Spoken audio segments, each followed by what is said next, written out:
Welcome in, guys. It is Brad with College SportsCast.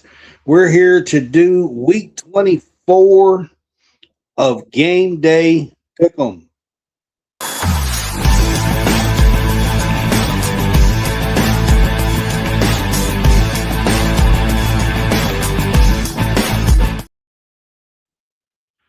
Welcome in, guys. It is Brad with College SportsCast. We're here to do week 24, season 4 of Game Day Pick'em here for you guys tonight. All about college basketball this time of year. It is February. What's up, John? What's going on, man?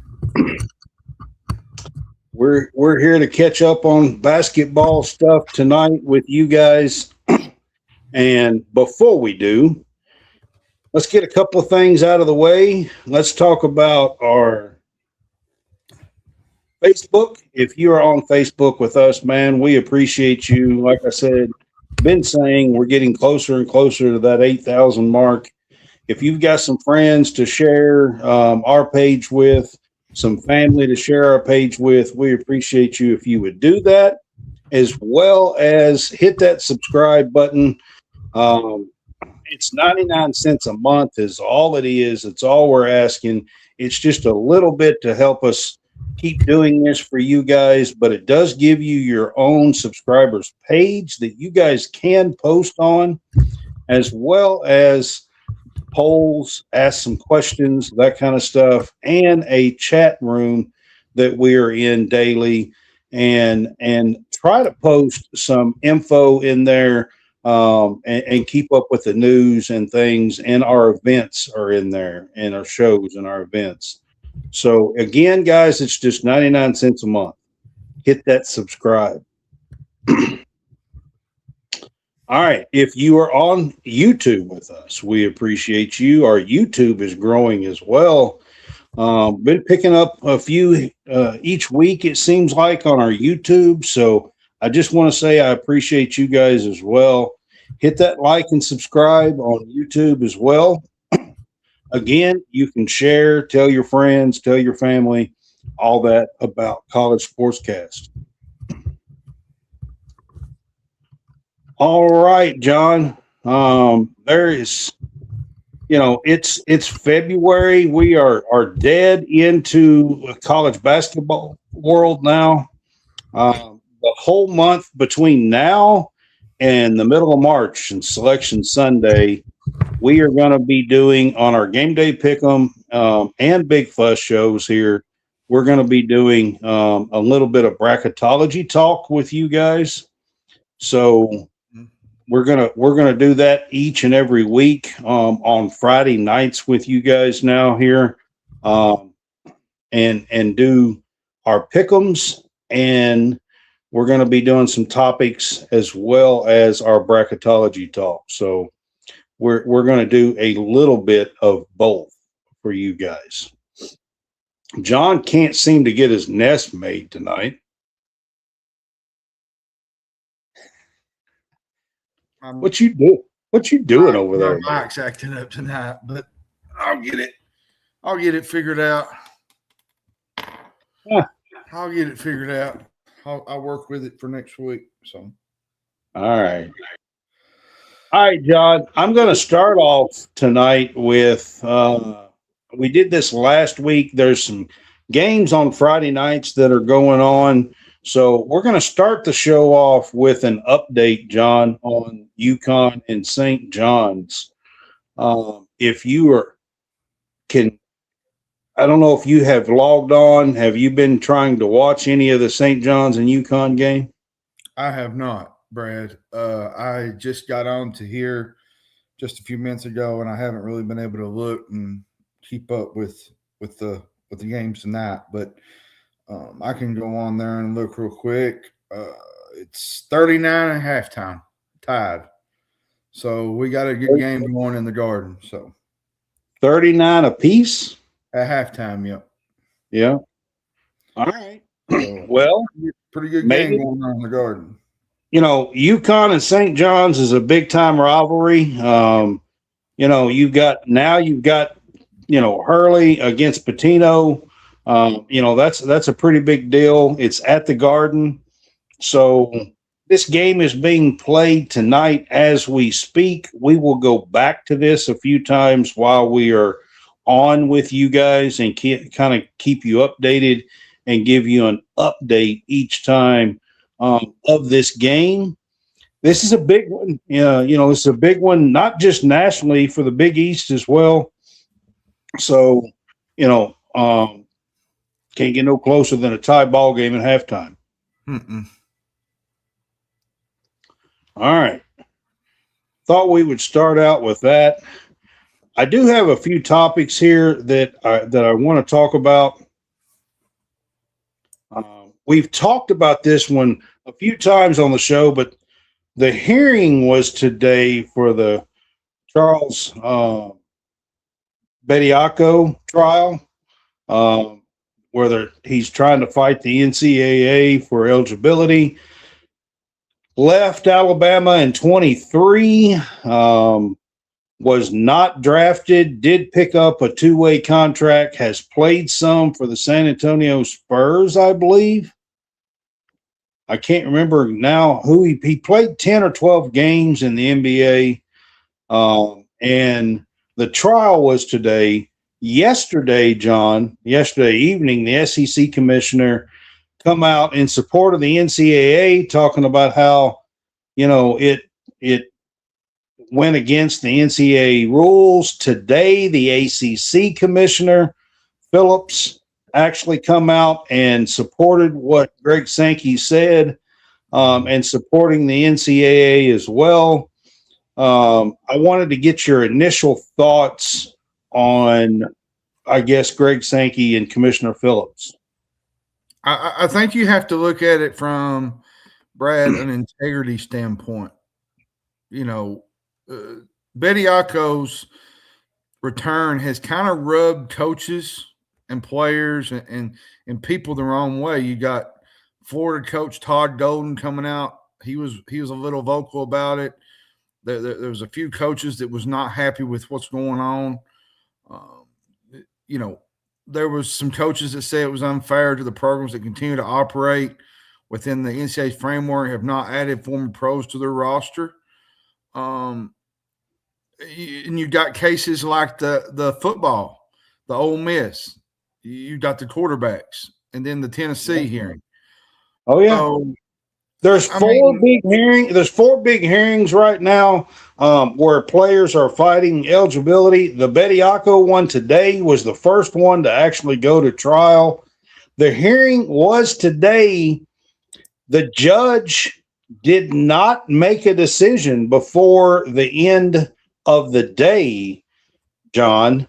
So what that means is he's looks like going to be available tomorrow versus Auburn at least, because I'm sure we won't hear word until Monday. These judges don't work on weekends. They don't.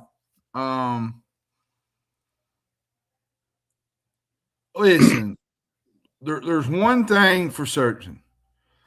This NCAA eligibility decision, regarding professional athletes, college, medical exemptions, all this stuff, players have found a formula here, Brad, by filing lawsuits, arguing breach of contract rather than filing lawsuits in federal court, arguing against antitrust laws.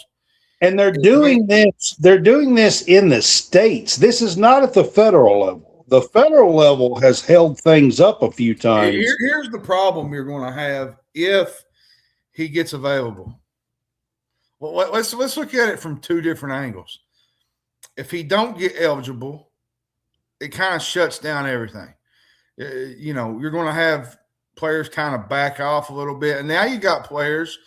I read yesterday Amari Bailey is going to visit Grand Canyon. Yeah. I saw today there's a 25-year-old that is waiting for this decision. And if Bediako wins, he plans on applying. He's 25, been out of college for several years, I can't remember the kid's name, but like this is getting way out of hand. Well, look at the A&M, AG, one of their players. Seems like he's been in college for 6-7 years. USC, there was another school he was at. Oh yeah. Here's where it's going to get knocked down. It's going to open the floodgates. Is if Bediako gets approved and he gets put eligible, you're going to see players from all over. It's going to start hitting football too. It's going to hit the NFL. It's going to hit the NFL. Yeah. If you go to the draft in the NFL and don't get drafted, instead of like going to camp for the Baltimore Ravens as an unrestricted free agent, why not just fight to go back to college? Yep. Basically what you're looking at. But yeah, hopefully we'll hear something this week, maybe, by Monday, Tuesday at the latest. So even with that, Nate Oates even mentioned, I think it was today, he was going to keep him on scholarship, even if he does not. Well, good for Nate Oates is all I can tell you. I mean, I'm going to be honest with you. I think it's a crock of crap. Here's my deal, okay? These kids are young men, I'm going to say, that are 23, 25 years old. This is a college sports. These are individual universities who now have agreed to pay players, okay, themselves. What that means is each individual university is agreed to pay undergraduate college kids by their rules for the NCAA. Okay. This is not a professional league. That's not what this is. And what bothers me the most is the law and these antitrust laws and all this stuff that they are using is acting as if this is some kind of professional sports league. It's not. That's not what this is. There is no professional sports league here. And what bothers me the most is that that's the way they are treating this. They're arguing that, that Bediako lost all possibilities of money because he didn't get drafted and he's been out for 2 or 3 years, and that he's lost this possible pay and all this stuff.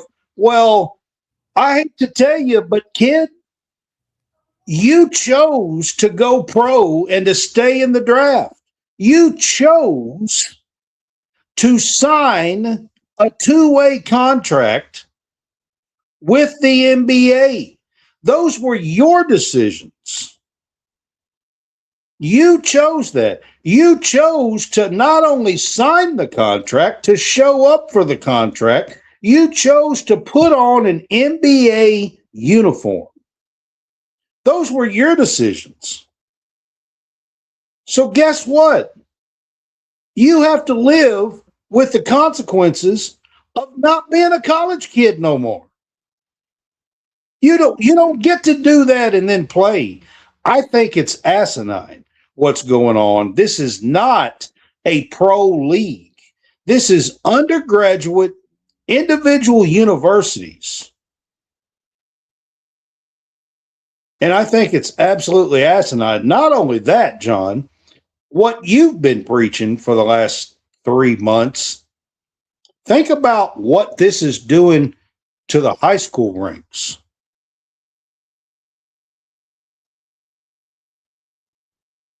I mean, these kids are going to be shit out of luck, to be quite honest.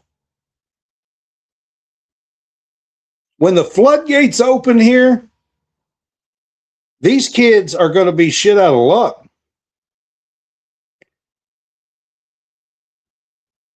I think Mashburn had some knee problems. Oh, me, Josh.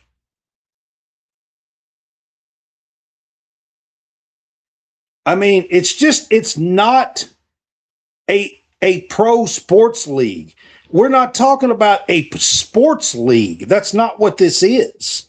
And I don't understand why these laws are treating it like that's what it is. These are undergraduate college kids. That's who gets to play college sports. Blows my mind, to be honest with you. All right, one more topic, and then we're going to get to some bracketology. John, I don't know if you caught this yesterday evening, but the SEC has distributed they had over $1 billion, $1.03 billion in revenue out of the 16 teams for the 2024-2025 fiscal year. And yesterday it was announced that they have distributed $72.4 million to each full member school. That is up from a little bit over 53 plus million last year. So a $19 million increase at least here, John, for each member in the SEC. Did you see these numbers, and what's your initial thought on this? I think it helps teams like Kentucky, teams like, Mississippi State, teams that are kind of on the end of that middle of the pack. I think it helps teams like Arkansas to kind of use their revenue share to kind of add players to their roster. Helps with football, basketball. Now, Kentucky basketball probably is not really needed in that one because Kentucky basketball has got their own way of doing things. I think, their talent and their tradition and brand alone probably would bring players there. But from a football aspect of it, I think it helps with the football program. What you normally wouldn't get, say, for instance, look at this past, transfer portal period. You had C.J. Baxter. You had Nick Anderson. You had the Javonte Barnes. You got Minchie. You got a pretty competitive team that you put together. And a lot of that was with those money. Offensive tackles and stuff. Offensive tackles, Lance Hurd, Coach Price. Yep. So that helps in regards to the football program, I think. So it's kind of odd because the number for the NIL share or the revenue share is about 20 and a half million, and you got nearly a $20 million bump here. So it kind of covers the cost of some of that revenue share. Yeah, it's a big deal, Brad. I like it for the SEC. I think, it's going to help teams that normally don't get into that top money region. And I think, like I said, it helps teams like Kentucky, the Arkansas of the world. It'll help programs like Georgia in basketball. In basketball, yes. Yeah. Teams like LSU in basketball. Right. Teams that normally don't get those players are going to start kind of gaining a little bit of momentum in the NIL, and it helps with their NIL money. Yeah, absolutely. So I just wanted to talk about it a little bit because I think it was a pretty fun topic. It's interesting because, the Big Ten still hasn't released their numbers for 2024, 2025 yet. So it's going to be interesting to see how much the Big Ten revenue shares are going to be for each member school. And some of these conferences are doing it different now. So they're not all getting equal shares. The SEC is still equal shares. So, all right, John, we're going to get into some bracketology stuff. And I've got 4 topics here that we're going to do on Friday nights for you guys. Like I said, from now, February, all the way through March until Selection Sunday. I'm going to let John talk about the men's side of it, and I'm going to add just to a few teams on each topic about the women's side of it as we talk. So My first one is March Madness bracketology. We're going to talk about the headliners. This is going to be, John, the top teams that you think are the top teams. I'll let you do 4 or 5 teams here. It's your choice. I'll do 6. All right. I'm gonna go Michigan. I think Michigan's playing at a really high level right now. Dusty May's got them playing at a really, really high energy. Yaxelborg is playing really good. Yaxel Lindenborg, Elliot Cadeau, they got a really good team. Arizona, Jaden Bradley, they're playing really well. I put them at 2. 3 would be Houston. Kingston Flemings might be, to me, one of the best freshmen in the country that nobody knows about, talks about. Sharp. They play defense, Brad. They're probably one of the top teams in the country when it comes to defense. 4 would be Illinois. Illinois plays a fun style of basketball. They run and gun. They got a player by the name of Keaton Wagler that most people don't even know about that really was not supposed to come on like he has. He was a 3-star basketball player. And has pretty much got him some money this season. Let's just be honest. Illinois, before you move on from Illinois real quick, they've won 12 in a row. Yeah, they're playing good. And they got a big one tomorrow night against Michigan State, which is a tough game in Lansing. And I don't think Tom Izzo's real happy right now with what's going on. And that's one we're going to talk about a little later. Number 5, I would go Iowa State. I think they're playing really well this season. They're 20-2. Taman Limpsey is playing well for them. Joshua Jefferson, Blake Buchanan. They got a really fun team. I like this team. Millen, that's what I know him by. That's his first name. I can't pronounce his last name. He's from Europe or somewhere. He's a big power guy in the middle. I like him. I think he's averaging like 72 minutes per game, I believe. 72% per game. He's playing a lot of minutes for them. And I want to go 6. I could have went either Duke or UConn, but I'm going to go Duke. I just, I really like this Duke team, Brad. And I don't normally say a lot about Duke. I try to stay away because you know how, they're your bitter rival. You hate them. You don't want – but this Duke team is really fun to watch. I like this Duke team. Boozer is playing absolutely outstanding. Isaiah Evans is playing well. Caleb Foster. You got Dame Sarr playing a few minutes here and there. You got Malik Brown. Yeah, this team is so good. And I would not be shocked if they're in the Final Four this season. Well, they got there last year, so we'll see if they can get back or not. So on the women's side, John, I mean, you got to put Texas in here. Texas is playing, I think, lights out, maybe as good as anybody in the country. They rebounded last night and beat LSU at home last night pretty good. LSU beat them in Baton Rouge a couple of weeks ago, 2 or 3 weeks ago. Vic Schaefer and company last night put it on them. Beat them 77-64, I believe, last night. Just got a great team with Madison Booker, Rory Harmon, the shooter girl named Lee, and they just have a really, really good team. A great freshman down up there in Austin as well. So I'm going to go Texas. Of course, you got to put UConn in here. UConn is playing great.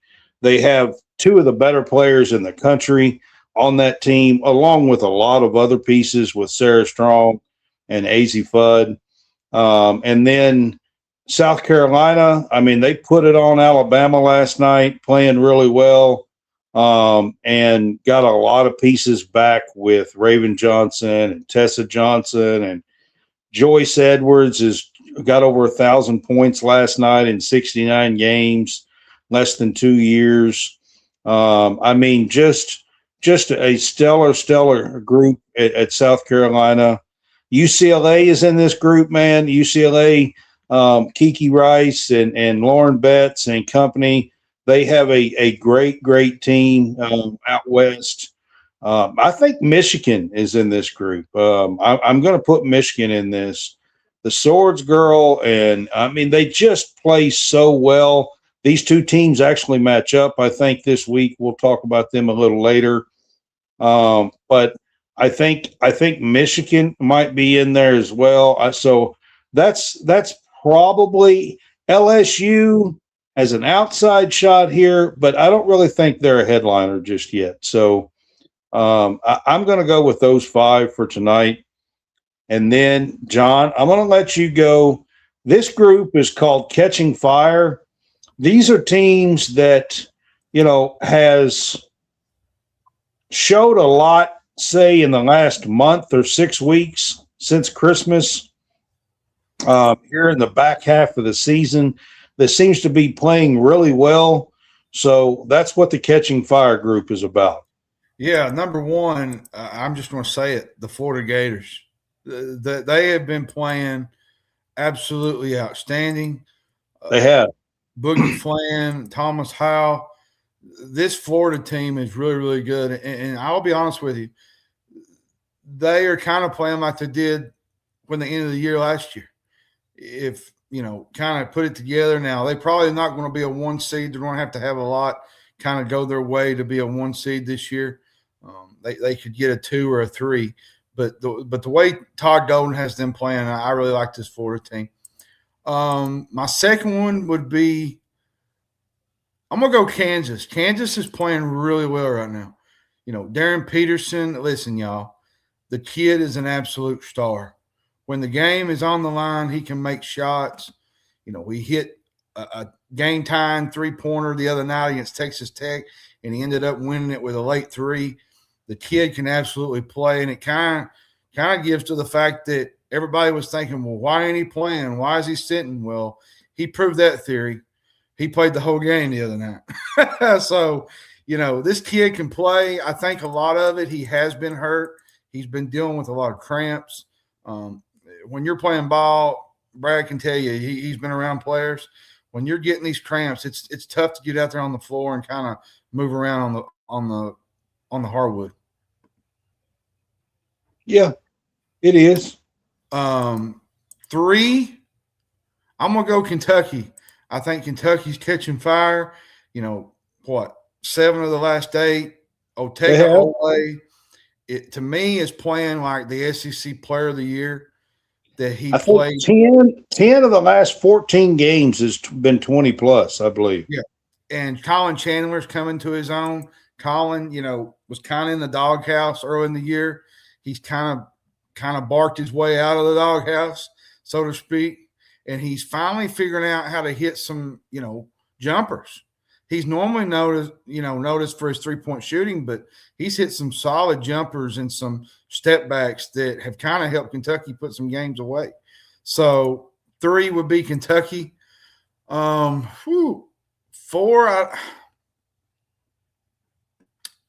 I don't really know. I'll tell you a team I'm going to go with, Brad. I'm going to go with St. Louis, the Billikens. Trey Green, Robbie Avila. Everybody calls him the Kareem Abdul-Jabbar. He's the white Kareem Abdul-Jabbar. The kid absolutely play, Brad. He's so good. He's so good and clutch. He had a big shot last week. If y'all remember Indiana State a couple of years ago, that's him. Yep. Their coach came over from Indiana State, and he's got them rolling.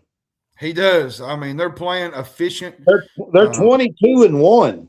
Their offensive efficiency, Brad, is so good. Like they share the ball, they pass the ball. Like it's just beautiful basketball.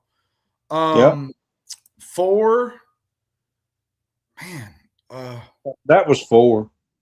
That was 5. Yeah. I'm probably gonna go NC State. They figured things out a little bit. Quidera Copeland is playing really well. Darian Williams is playing. He's finally figuring his role. Darian Williams, to me, is an X factor for this team. If he can bring it every single night and, just go for 15 and 11, 12 rebound, this NC State team can be dangerous in the tournament. Because Will Wade is, let's be honest, bro, he's a damn good coach. He's a good coach. He really is. He knows how to put his players in good positions and whatnot. And that's my team for number 5, right? Yep, that is. All right. So on the women's, you got 6, another one? Oh yeah, I'm doing 6 each time. 6, I'd probably go Utah State. Utah State's playing good out in the Mountain West. MJ Collins, former Vanderbilt player, Maslaff, he's playing well for them. Gary Clark, Colby King. This is a fun Utah State team. They blew out San Diego State last week, or the night before last, I think. Beat them by like 20 plus. They're probably the leaders of that conference. Mountain West is tough. I think it was 1 year. A couple of years ago, they had 4, 5, 6 bids, but I don't see that many bids coming out of there this year. Maybe 2 at the most. Yeah. So that's my. Yeah, I don't think they're as good as they were. So, no. But that Utah State team can play. Yeah, they can play. On the girls' side here, on the women's side here for the college basketball catching fire, man, I'm going to start with Duke. Duke has really turned their season, and I mean turned their season. They started 3-6. 3-6. They had some injuries. They looked just distraught, pitiful, to be quite honest with you. And they went into Louisville last night and beat Louisville, who had won 12 or 13 in a row straight. Louisville had. And I believe last night was either 14 or 15 in a row for this Duke team. This Duke team was a top 5, top 10 preseason team, fell completely on their face to start the season, and just has played extremely, extremely well. They still have one girl out, but man, they've got a couple of pieces back and put something together here. So I'm going to put Duke as number 1. I'm going to say Louisville. I mean, Louisville, they lost first time last night at home, 59-58. But I think Louisville has really just kind of caught fire. They also struggled out of the gate, early in the season here and have turned things around. Waltz has done a great job with Louisville. I'm going to put Vanderbilt in this one. And I know Vanderbilt is like 22-2 or something, but they just lost 2 games and now come in last night. Michaela Blake's is special, man. I mean, just absolute special. They are playing fantastic all season long. I'm not quite ready to put them in the headliners, but I'm going to tell you, this team could get there with Vandy. Another one I want to put in here catching fire is Texas Tech. Texas Tech on the women's side has really come on strong, has been playing really well. They beat TCU last week on Sunday, and TCU has been a top 8, top 10 team for 2 years, last year included.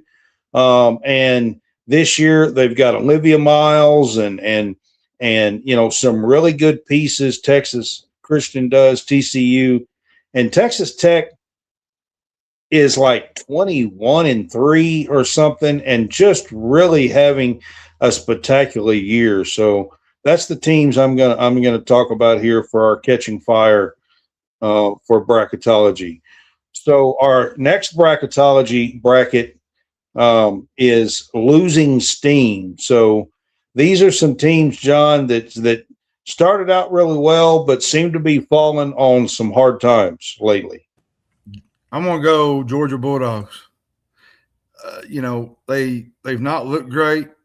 as you know, they got down 22-2 to Texas A&M at home. You know, they lost to Tennessee, which, to be fair, Tennessee's a pretty good team, but you should win those games at home. Georgia has not looked like Georgia that started conference play and that started, you know, the non-con. They just looked like a team that was ready to challenge for the SEC, and now they're like 4-5 in the conference, and they're virtually playing just to you know, play, not being able to play a first round game like the first night. It's puzzling to me how they've kind of drifted off a little bit. I'm gonna go another one, and this one's probably not, you know, I don't know how to explain it, Brad. You know, it's more of the coach than it is the players, and that's Cincinnati. You know, Cincinnati beat Iowa State. You know, I thought they was going to make a little run there. I'm gonna be honest with you. Wes Miller time is getting pretty short in Cincinnati. You know, I know last night he had a, you know, post-game conference, and he was kind of chirping to the fans that he understands this and that he knows that this is a problem, but you got to fix it. You cannot, I mean, you can say that over and over and over and over. Like, I get where he's coming from, but you got to figure things out. You know, there's one way to say it, but there's another way to prove it on the court, and they're just not doing that right now. And I feel for the guy because he wants to win there, Brad, but I just think since Cronin's left, Cincinnati has just not been Cincinnati. Yeah, they've definitely fallen off from what they used to be. The third one, I'm going to go Seton Hall. Seton Hall was starting out non-con play really, really fast. They've kind of faltered in the Big East. You know, I'll be honest with you. The Big East is basically UConn, St. John's, and Villanova right now. And the rest of them, it's just like a mad pursuit to who can settle for third or fourth best. Like, the Big East this year is just not great as a whole, as a whole unit, as a conference. So 4, this is a tough one, Brad. Trying to think. I'm gonna go Alabama. You know, they had a tough non-con. You know, they won a few games. Then they kind of got into the SEC. They're sitting at what, 5-4. There was a lot of people that picked Alabama to win the SEC. They're 2-2 with Bediako. Yeah. I mean, they have just not looked like an Alabama. Like, I'll tell you the problem, I think, with Alabama. If you watch the game on that, they do not play a lick of defense. And if you're going to play in this league, you got to stop some teams. They just got to outscore everybody. And if you can't stop teams, you're just not going to win many games. Let's be honest. My last one. Yeah, they're going to hate me for this one. The Louisville Cardinals. They don't look like the team that, you know, beat Kentucky. They don't look like the team that was scoring 80, 90 points to begin the year. They look like a team that has no identity. You know, their defense sometimes gets lackadaisical. You know, they was down to Notre Dame a little bit early in the game. They got down to Virginia and lost. Like, I don't think Micah Brown is as healthy as everybody's saying he is. And everybody's saying, well, he's not playing because he's sitting out. He's going to the pros. No, I actually think Michael Brown is hurt. And I don't think he's as what he was early in the year as he was to now. That's fair. Now, if you'd have told me, 8 games in, to me, Louisville's an Elite 8 Final Four team. Now, I'm not so sure they get to the Sweet 16. Yeah, I'm not either, to be honest. I mean, not the way they've been playing. They have the potential. They could get there, but. And Ryan Conwell, if he's going to go 1-for-9 like he did the other night, you're not going to win many basketball. Now, they did beat Notre Dame, but let's be honest. I mean, who couldn't beat Notre Dame right now? But if you go 1-9 against a good team, you're not going to win many games if Michael Brown's not playing great. So that's my 5. I ain't going to go for another one because we got to hurry up and get to the games. So losing steam, I'm going to go Notre Dame here. On the women's side, Notre Dame has just not looked like Notre Dame this year. On the women's side, they, Olivia Miles. Hidalgo, though, she's playing as good as anybody. So Hidalgo's there, but they just don't look like the normal. Olivia Miles transferred out. They lost a couple other pieces. Leah Macy, who is from Kentucky, that Kentucky fans will know, is out injured. She's not returning. I'm not great with them. I think USC is another team, and Jazzy Davison is fantastic. And for a freshman, she's having a fantastic year. The thing about I'll say this about the girls, the USC, it's not that they're losing, it's that when they play good teams, they're getting blowed out. Yeah. I mean, they're winning the games against non-really good teams, but when they play good teams, they just are not anywhere in the game. So I'm going to put USC in there. I'm also going to put Mississippi State on here. Mississippi State starts every year. Purcell looks like he's doing a great job there, Sam Purcell, and I love Purcell. He's a great human being. I've talked to him several different times. He's a great human being. He knows me. He'll call me by name, so I'm not saying anything bad about the man. He's a great guy, but when SEC play starts every year, they just struggle. And I'm gonna put Mississippi State in there, and then I hate to do it, y'all,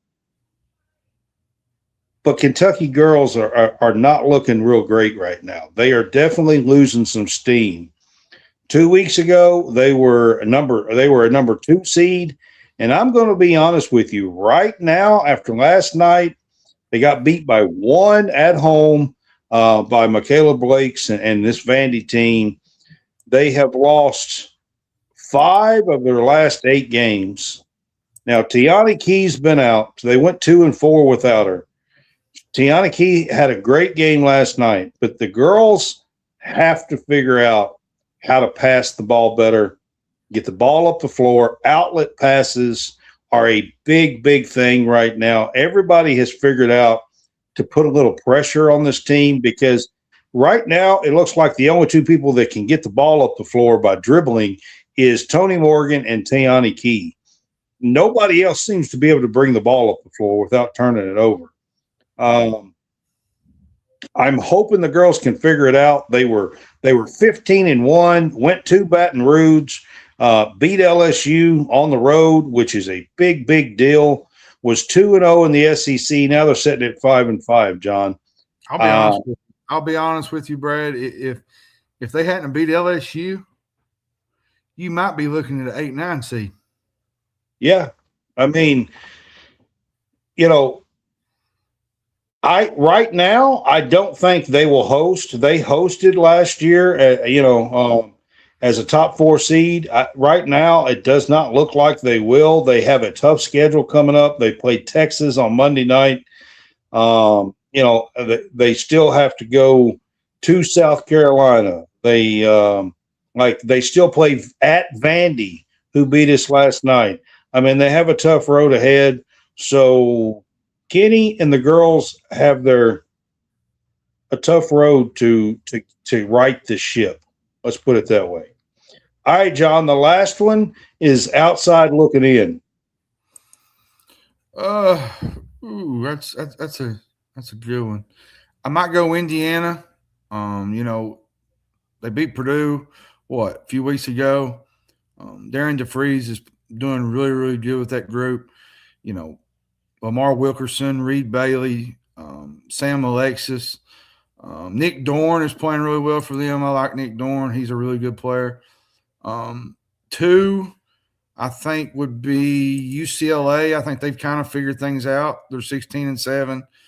Mick Cronin continues to blast the media. Unfortunately, it's getting to be a sneak. I mean, Cronin seems to be right on the bubble line all the time. He does, and they got Sky Clark, Donovan Dent. He played good the other night. They need more, to me, out of Xavier Booker, the Michigan State transfer. Eric Daly Jr. This is a good team. I just don't think they're Sweet 16 good. Now, I think they can win a game in the tournament, but that's probably going to be it. 3, I'm trying to think, Brad. Trying to think of that's tough. I might go Texas. They're sitting at 14-9. Sean Miller's got them playing pretty well right now. They got Dalen Swain. Listen, y'all, Dalen Swain is a really good basketball player. He had, I think, 26 against Kentucky, 27. He really put it on the Wildcats, and if it wasn't for Swain, Texas wouldn't have been in that game. Yeah, he's a good player. Jordan Pope, Tremont Mark, Wiltshire. This team's probably going to be sitting on the bubble till Selection Sunday. Would it be fair to say Michigan State?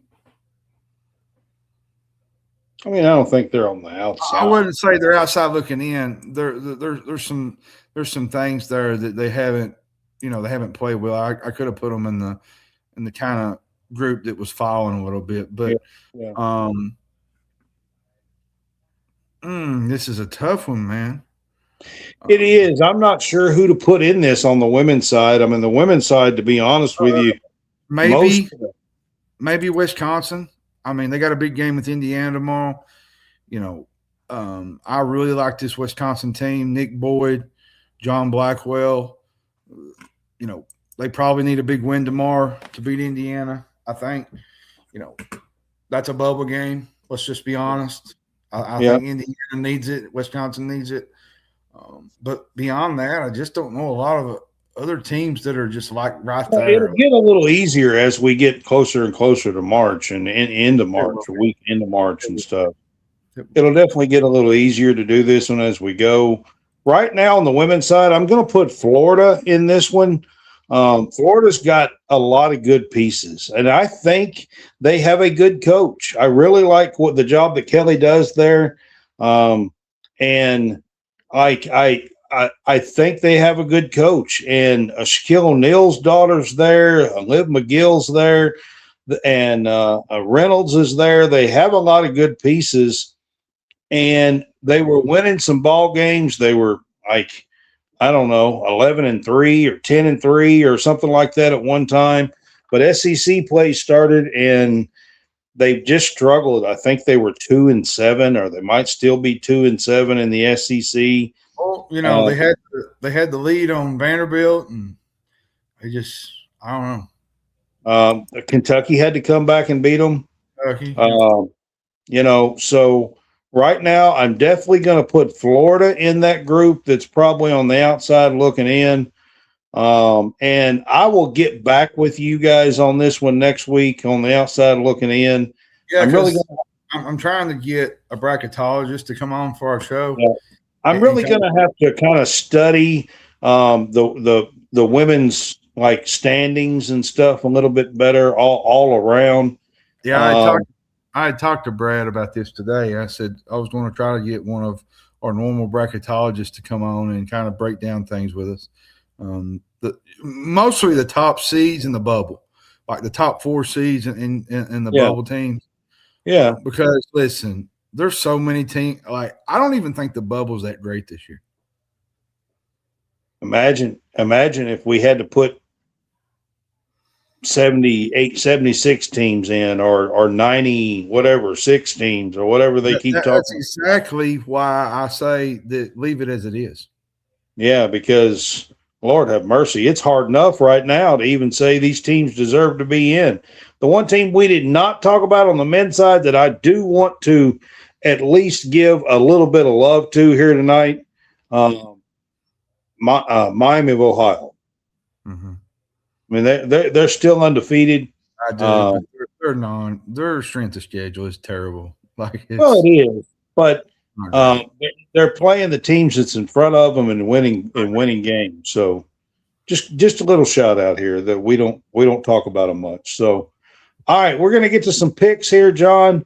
Oklahoma State is at Arizona, 21.5-point favorite. The Wildcats are at home here, but Oklahoma State is like 16-6 or something like that, playing a pretty good ball.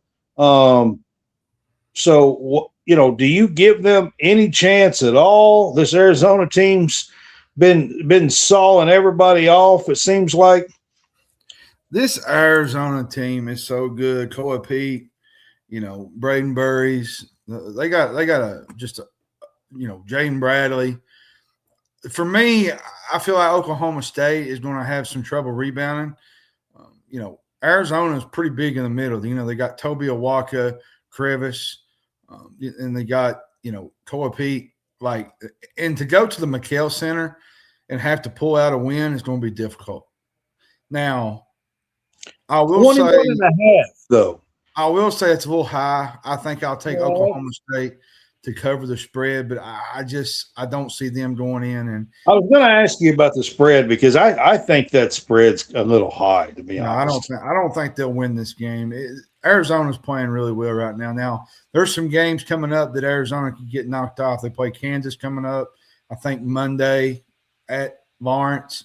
I think that's a game that could probably be a worrisome game. Now, whether they lose one or two, I think Arizona is going to be settled in for a 1-seed or at worst a 2-seed. This is a good Arizona team. Tommy Lloyd is a heck of a basketball coach. He is. He's one that I mentioned last year. I just want to say that. Yeah, I heard you. I heard you. I heard you. Just saying. That's all I'm saying. All right, John. Duke at North Carolina. This might be one of the greatest rivalries in college basketball, at least for fans. Overall fans, I think a lot of people would say this rivalry. Duke's a 5.5-point favorite in Chapel Hill. Man, do people realize how big of a rivalry this is? It's absolutely intense. The fans, the back and forth, the offenses, the defense. Here's my thing about this rivalry. Is the hatred there like it is for Louisville and Kentucky? I think it is. I think it is among the fans. Now, maybe fans. I think players have a competitive edge. I think you're going to see some, you're going to see some chippiness. But I think overall, you don't see too many breakups and brawls and things like that. I don't know. It's a different age, Brad. But anyways, have you seen Kentucky play this year? I have. They're not playing like it's a different age. I feel like if North Carolina can get out and hit some shots, is Duke's backcourt better than North Carolina's? I don't think so. That's where I think this game turns, because here's what I want to say, John. The interesting thing about this game is the two star big guy, power forward guys, freshmen. When you got Boozer versus Wilson in this one, that's a hell of a matchup to watch, man.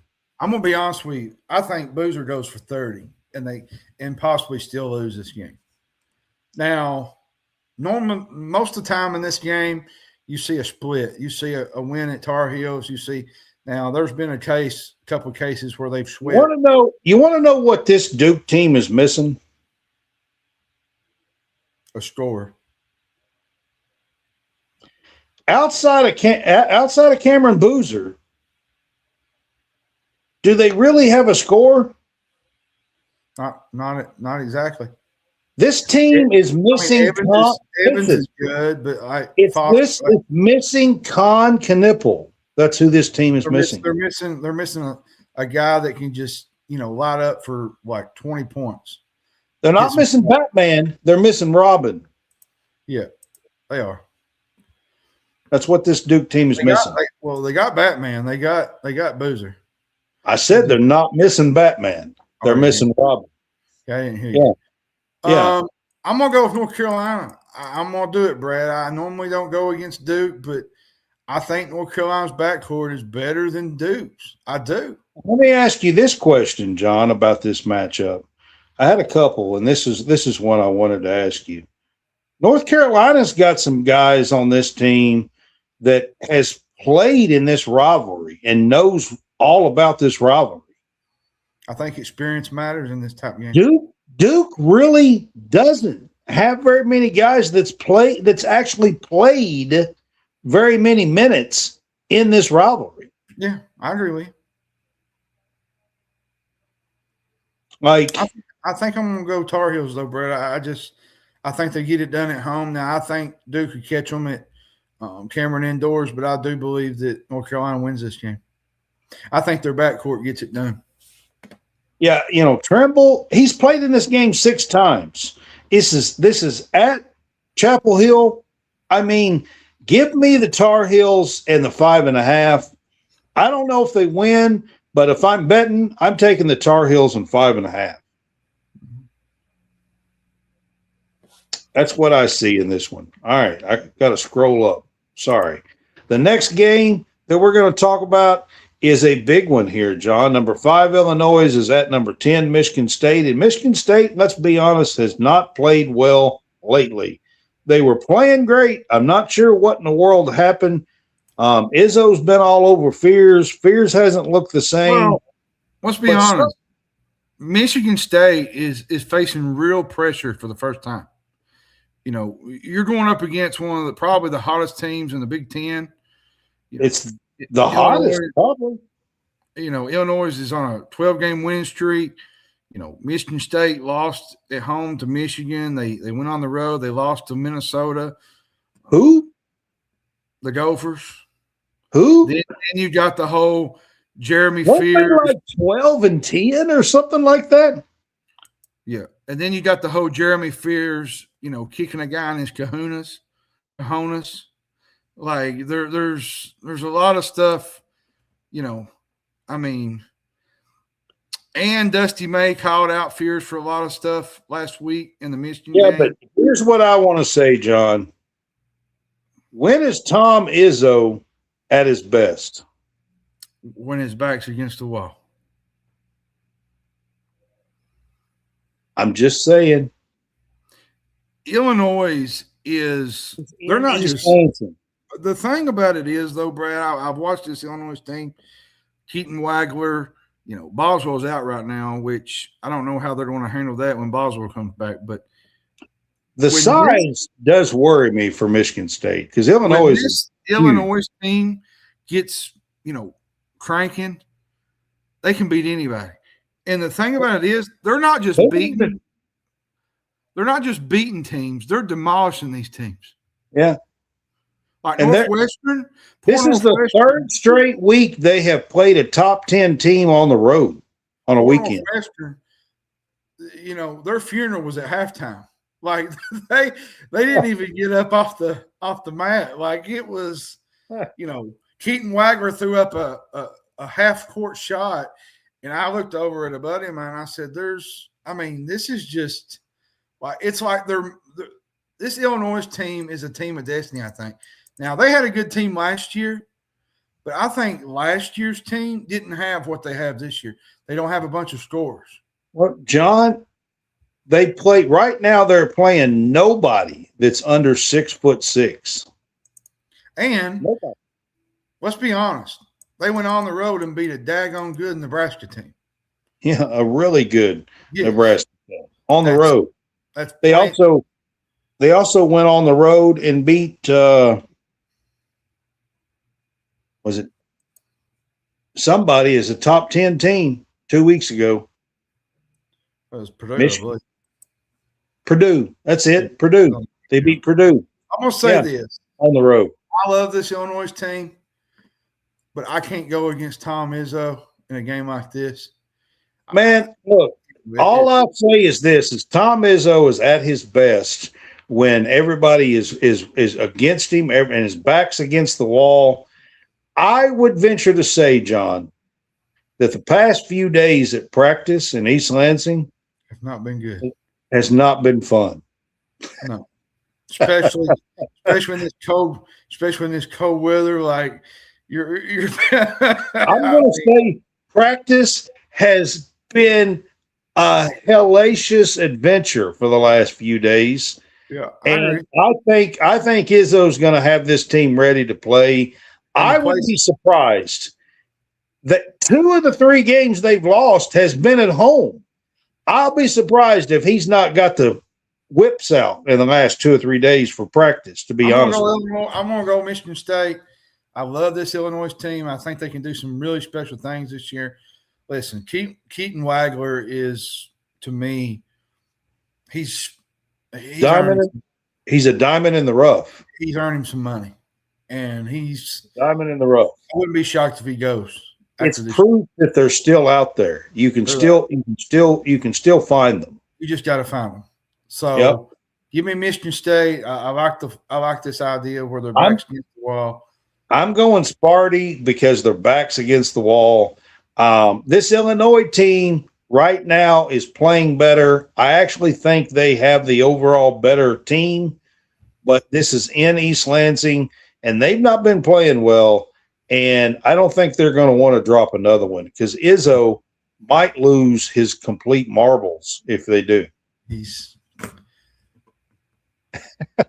Yeah. All right, John. Clemson is at California. Clemson's a 3.5-point favorite. We won't take a lot of time on this one, but these are 2 pretty good teams in the ACC. California, has been playing pretty well. I think they're like 16-6. They're at home in this. I'm going to say one thing. I think Clemson wins this game, but what a heck of a job Mark Matson's doing out there in California. Yeah, man, they've been playing really well. Like he's doing well. North Carolina went out there and got beat.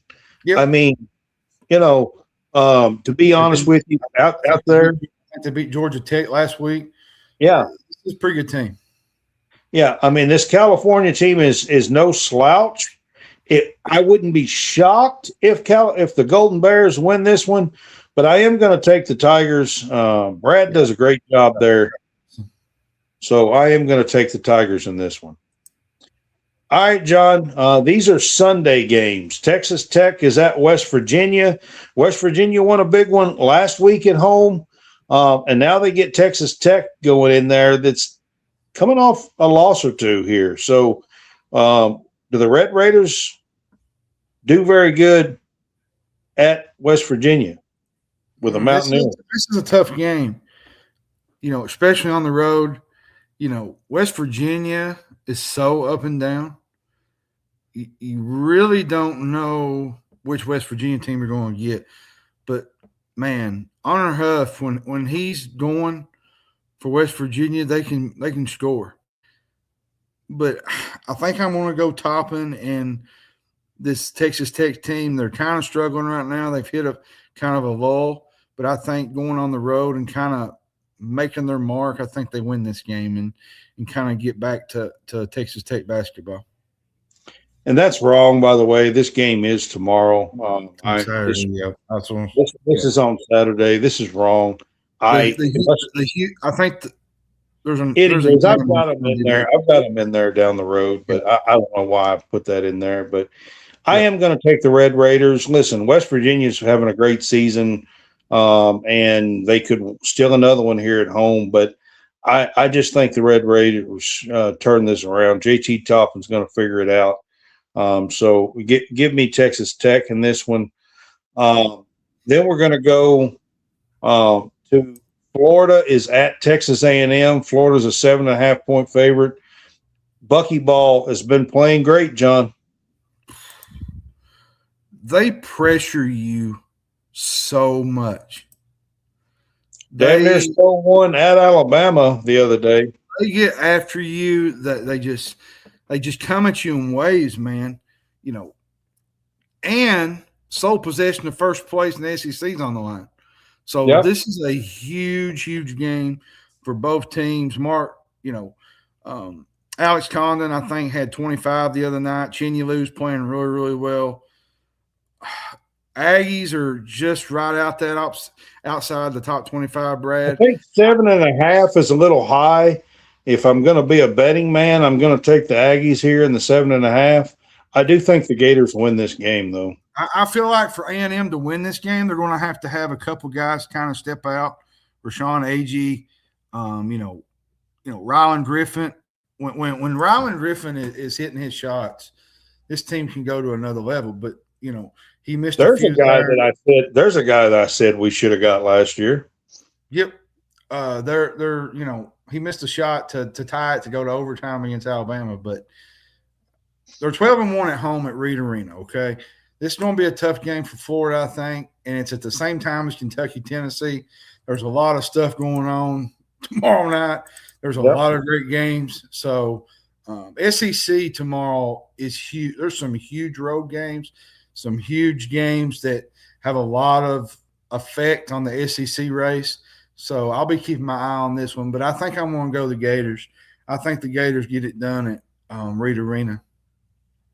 It's going to be a tough place to play, but all right. Houston is at BYU. Houston is actually a 1.5-point favorite at BYU. Mm-hmm. The Cougars really have kind of went through a tough patch here. Brad, they don't have a top win. Like, they don't have a huge like put it on that resume type win. Yeah. It's February. It is February, yeah. Yeah. Now, listen, to be fair, AJ DeBonsa has played really, really well. BYU Saunders has played well most games that I've seen. The problem that BYU has, Brad, is they get behind in games. They get down 10, 15 points. Now, let's be fair. Their offense can score with any of them. But are they really going to score points against a really good Houston team? It's pretty hard to score against Houston.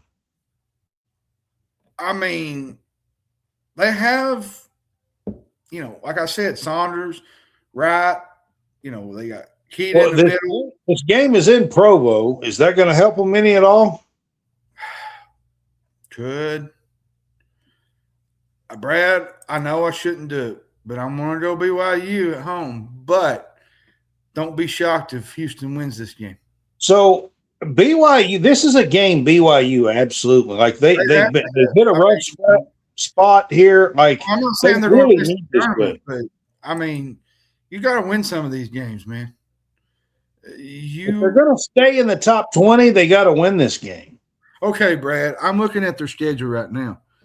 They beat Villanova. They beat Wisconsin. They beat Miami. They beat Dayton. They beat Clemson. Let's be fair, that's a decent win.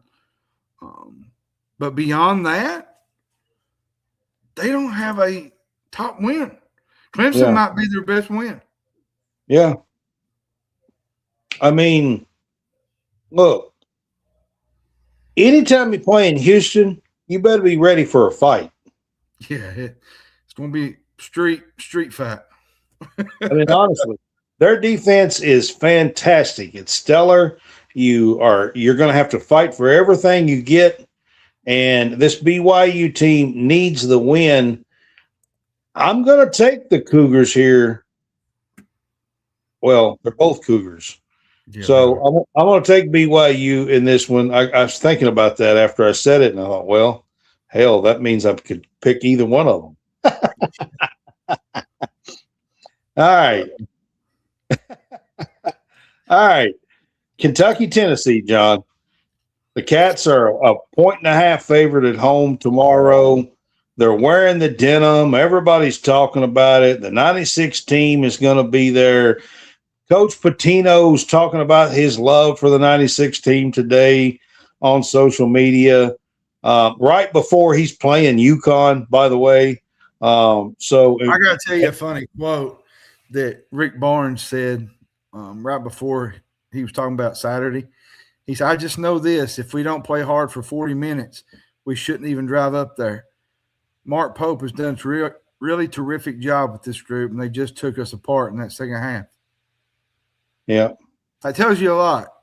You know, Kentucky, to me, they were sitting at 0-2, Brad, in conference play. Now they're sitting in second place. You mark that, loss against Missouri off.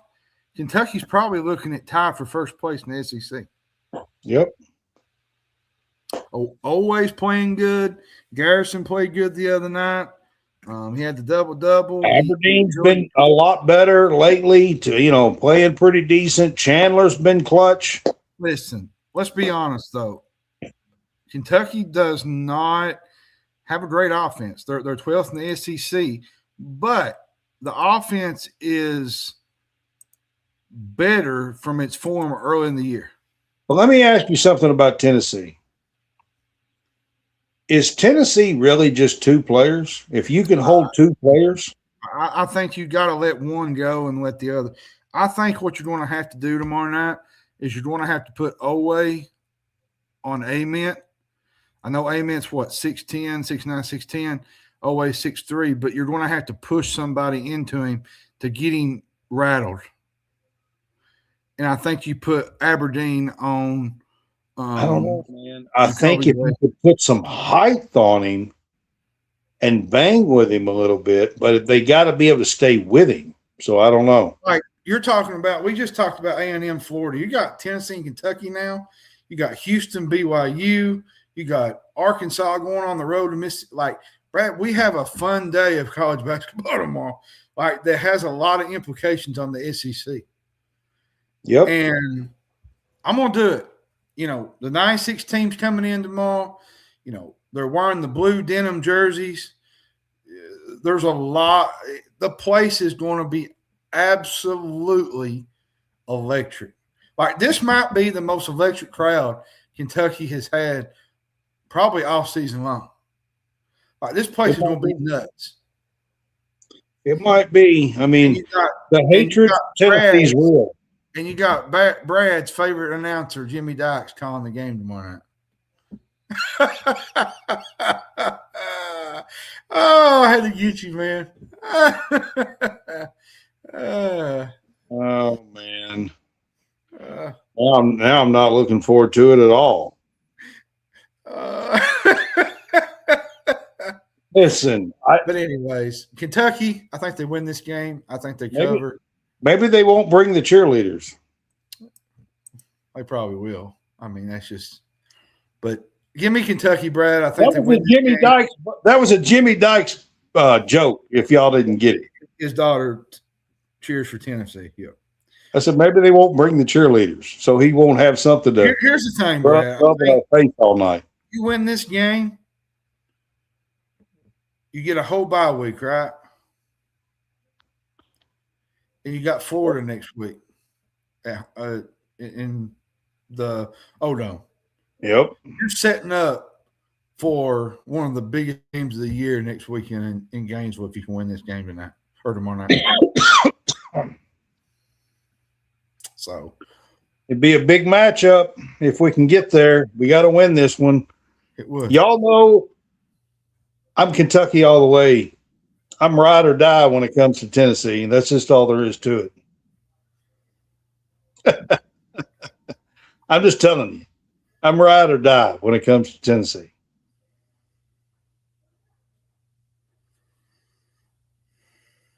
John, I would so much rather die. You have no idea. I'm ride or die. All right, John, there is one more game on Sunday. Michigan is at Ohio State. This Michigan team on Sunday, I mean, they're great. Ohio State's like 15-7, 16-7, something like that. Do they have a shot at home?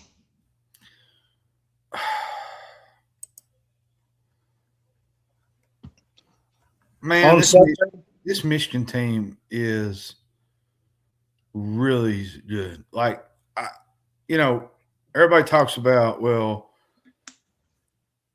how Dusty May was going to figure things out at Michigan coming from FAU. Well, let's be honest, Brad. He might have a better team next year than he has this year. And that's scary for college basketball. Guess what? He's keeping players around. Yeah, retention. Yes. Yes. That That's helps. how he's doing this. That's how he done it at FAU. He's doing the same thing at Michigan. Yeah. I'm going to go Michigan, Brad, but I do think Ohio State, I mean, they can lose this game, still make the tournament, but I think it would help them if they won this game. Yeah. This would be if Michigan was going to lose one, I feel like this would be one they would lose going down the stretch. So, but I'm going to go Michigan. I think they win this game at home or on the road. It won't be easy. Let's just put it that way. Well, it's a big rivalry game between Michigan and Ohio State, and Ohio State's got a pretty decent team, turning things around a little bit. But man, Dusty May and the Wolverines have played just exceptional this year. They have a great team. You talked about Yaxel, and I mean the FAU guys that Dusty May brought over. I mean, just doing a fantastic job, and might have a chance to cut down some nets later in the year. So I'm going to go Michigan. All right, John, I got about five, I think, 5 or 6, I believe, women's games to talk about. The first one is Louisville at Syracuse. And people think, Syracuse, why is he talking about this one? Syracuse is 19-4 on the women's side this year. And Louisville, after a great streak, got beat last night.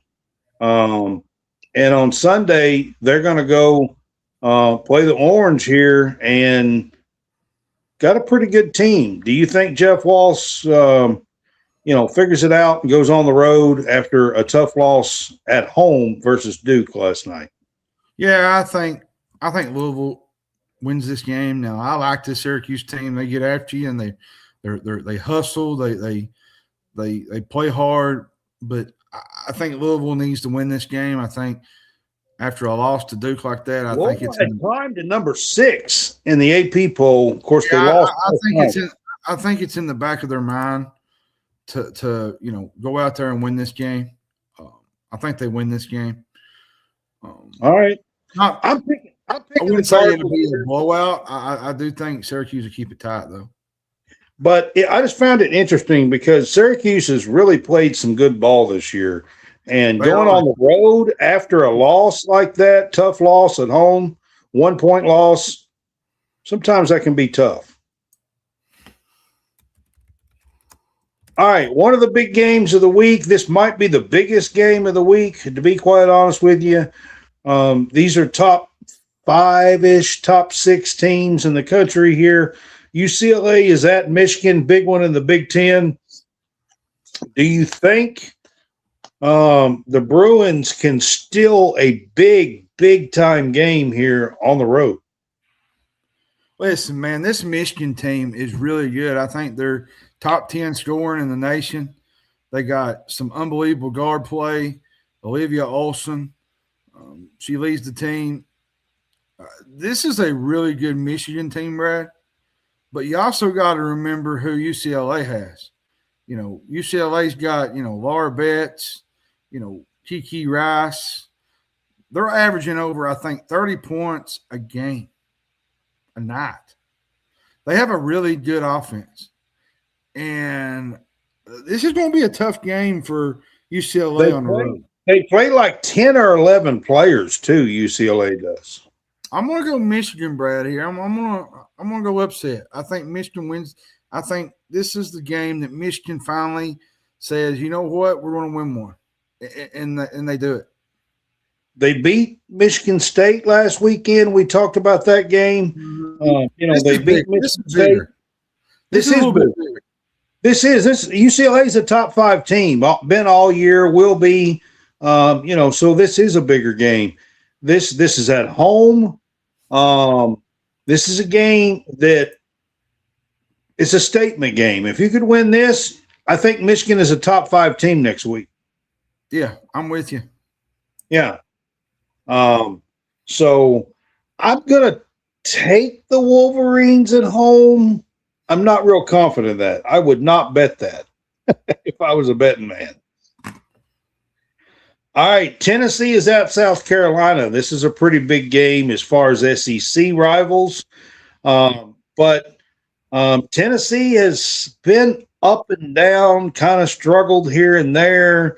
They've snuck out a few wins, including last night or yesterday. People don't remember they got the drub into UConn, Yeah, they got the drub in UConn earlier in the week. They had to come from behind and snuck out a win last night. I think Mississippi State, I believe, if that's right.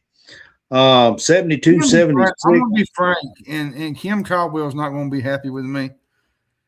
I just don't think this Tennessee team is that great. They have some good freshmen. They do. But their upperclassmen are not playing great. They're not. Talasia Cooper, I feel like, they're just not playing great. I'm going to go South Carolina. I like South Carolina at home. This South Carolina team is really, really good. Joyce Edwards. They rarely, and I mean rarely, lose. Rare. Medina Ocock. In Columbia. Anaya Latson. Like I said, Edwards. They've only lost to 2 teams, Texas and Oklahoma. It's not bad team. Yeah, not bad. Not bad teams. Yeah. Yeah. Not bad. Yeah, not bad. I'm just saying, and Don Staley going into that environment and having to play against that's I have seen that crowd. I'm telling you, that is probably the most ruckus crowd in women's basketball. Yep. Give me the South Carolina Gamecocks, and I'm not so sure it ain't a blowout. It might be, actually. I'm taking South Carolina in this one as well. All right, I got 2 games on Monday night. The SEC does these late in the season on Monday night. There's some marquee games. The first one we're going to talk about is Oklahoma at Vandy. This should be a good one, man. Michaela Blakes is special. Aaliyah Chavez is special. I mean, sophomore, freshman, but, man, I'm telling you, they're special players. But Vandy is good. Really good. Player of the year contender, Michaela Blakes. She's at home. They're going back home. They get Oklahoma. Everybody talks about Blakes, but what about Aubrey Galvin? She's just a dog. I saw her last night up close and personal, man. She is in your grill. 6.1 assists a game, Brad.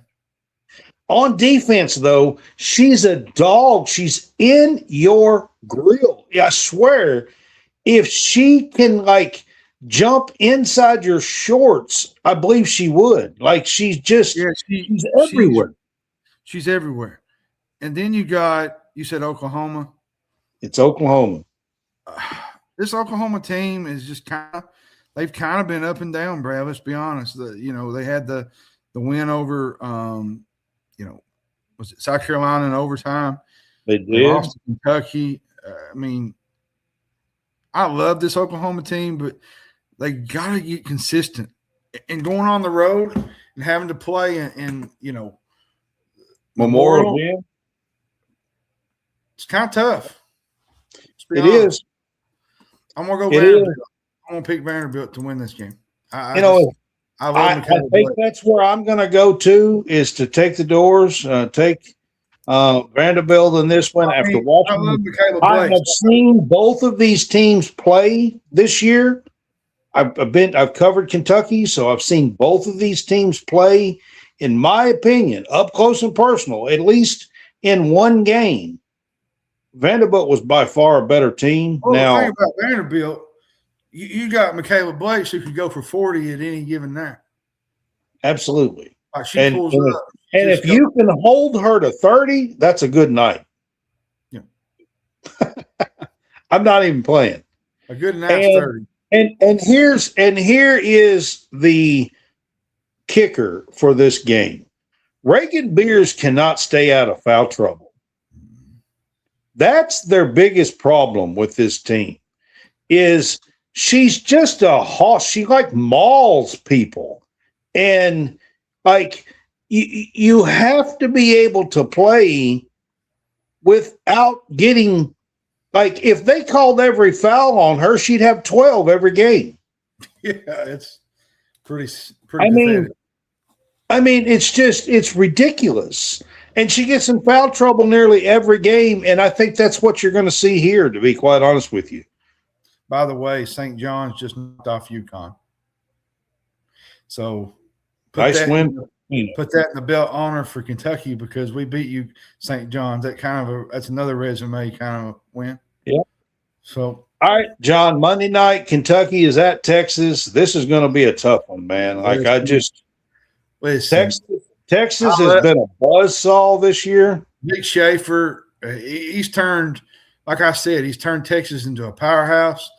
You know, they're on pace, Brad, to win 30 or more games in 3 straight years. Yep. And probably going to do it. A major reason? The main reason is actually defense, man. They are so tough, man, on defense. They are so hard to score on. Roy Harmon is so good. And here, I'm gonna say this. And he's tough on her. I mean, really tough on her. I'm gonna say this about Kentucky. You know, they got some big wins, Brad. You know, they beat Louisville, beat LSU. Clara Strack, I think she leads the team 16 points a game. You can't drop games like losing it, Mississippi State, going on the road and getting behind, turnovers. Jerry, they do need this, but this is not the same Kentucky team that we saw earlier in the year. The beat LSU and Baton Rouge. I don't know what's happened. I don't know if it's just a mental thing. I'll tell you, Jerry, you're saying they need this. I'll tell you what this is not the game, man. With the way they've been passing the ball and the turnovers they've been having, I'm telling you, Texas will probably eat that up. Vic Schaefer they will press and be all over us all night long because they showed the pattern to do it, how to do it. I don't want to get, everybody all in a frenzy, but if they can't keep the ball under control, they can lose by 30. I mean, I hope that doesn't happen. I really do. I don't either. I'm just saying you're going to have to go in there with some kind of mindset that Kentucky did with. And they're going to have to hang on to the ball. They're going to have to hit some free throws. They went 11 of 16 last night from the free throw line. They missed 3 in the fourth quarter. I look at it from an aspect of the Kentucky-Arkansas. Oh, I might have lost John. His computer might have went dead or something. But listen, I love these girls. Love them. Y'all have no idea. They actually mean something to me. I have been covering them for 3 years, 3.5 years. But this is going to be a tough one, man. I just don't think that we're going to see going to be able to see Kentucky get one in this one, to be quite honest with you. I think that's what I said. So, I'm gonna give it to Vic and the girls here, man. They're absolute tough. You're not gonna go into Texas, probably in Austin, and win this one. But one thing for sure that Kenny's got to get right, he's got to get these girls to come in confident. He's got to get them to play well. He's got to get them to stay out of turnovers and just play good again. The one thing that I was trying to say before I got was you got to go into that mindset that what Kentucky did with Arkansas. Everybody's got their, backs against the wall. Nobody's giving you any opportunity, chance to stay in the game.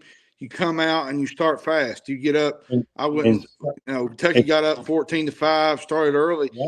You can't give a team like Texas early momentum, easy baskets, because Madison Booker and Roy Harmon's going to get after it. Roy Harmon might be one of the better defenders in the SEC. I'm telling you, their defense is fantastic, and Kentucky better be preparing for it because they have an extra day. They usually play on Sunday. This is on Monday, so they have an extra day here to prepare for this game. And the Cats really need to come out and play well. You are right. It would be kind of the mindset that Kentucky used at Arkansas for the men. You have to come out, jump out fast. You got to play well. You got to shoot well. You got to force some turnovers. Get some fast break points. Hit your layups. You just got to play well to beat a team like Texas. You do. But I'm going to take Texas in this one. Everybody knows how I feel. If I am wrong, I'll be the first one to say how happy I am. So, and while we're at it, real quick before we get off, because we're almost to 2.5 minutes. I want to do my Super Bowl picks real quick. I'm gonna say this real quick about the Super Bowl. The story of Sam Darnold is quite amazing. It is. From the Jets. 3 teams have given up on him. Is that right? I believe so. The Jets, most recent, I guess it's the Jet. Well, his more recent starter being kind of acclimated to the team. Yeah. For me, it was the Jets. And he comes to Seahawks. He's got them in the Super Bowl against the Patriots. On the other side of the spectrum, you got a kid, Drake May, that is, got not beat out by Matt Stafford by 1 point for the MVP. 1 vote. Yeah. You got Sam Darnold, Drake May going at it for the Super Bowl. It blows my mind. It's quite amazing. It's not your normal Super Bowls. It's kind of neat to kind of have this because we've not had this. And I'm just going to pick my pick. I'm going to go Seahawks. They've been the best team all year. They played really good defense when it mattered. Their offense can score with anybody. I just think they're just too much for the Patriots. I'm going to have to go Seahawks. I just can't. I can't go Robert Kraft here. Haven't they won enough? For not just my lifetime, everybody's? I'm not sure. And the thing is the Seahawks haven't won one since, was it Russell Wilson? I think that's the only one they've ever won. So was early when he in his prime. Yeah. Was Russell Wilson. So just thank God the 49ers wasn't in it. That's a shot to Jerry right there. Oh yeah, sorry Jerry, I had to do it, man. That's a Jerry Carter shot right there. I had to do it. I thought it was pretty. He's probably gonna get me on my Cowboys. That's all right. Ain't no big deal to me. All right, we're gonna wrap this up. We have ran a little bit long tonight, but we're gonna wrap it up. We hope you enjoyed the show. This has been College SportsCast, our Game Day Pick'em show with a little bit of Big Fuss and some new topics with bracketology. We'll try to shorten that up a little bit next week. Maybe we'll do 4 or 5 instead of trying to do 6 on each one and kind of shorten that up a little bit. But we had fun. It's almost conference tournament time. Yep, we're getting close. It's wild. It's wild to think about. That's the reason why we're gonna try to continue to do some bracketology here. So, all right, guys, we're gonna wrap it up. Y'all have a good night. We will see you. And Say No. this. Monday, probably Tuesday. The girls are playing Monday night, so we'll see if we'll do it Monday or Tuesday next week. Might be Tuesday. So, all right. Y'all have a good night. Yep. Have a good one.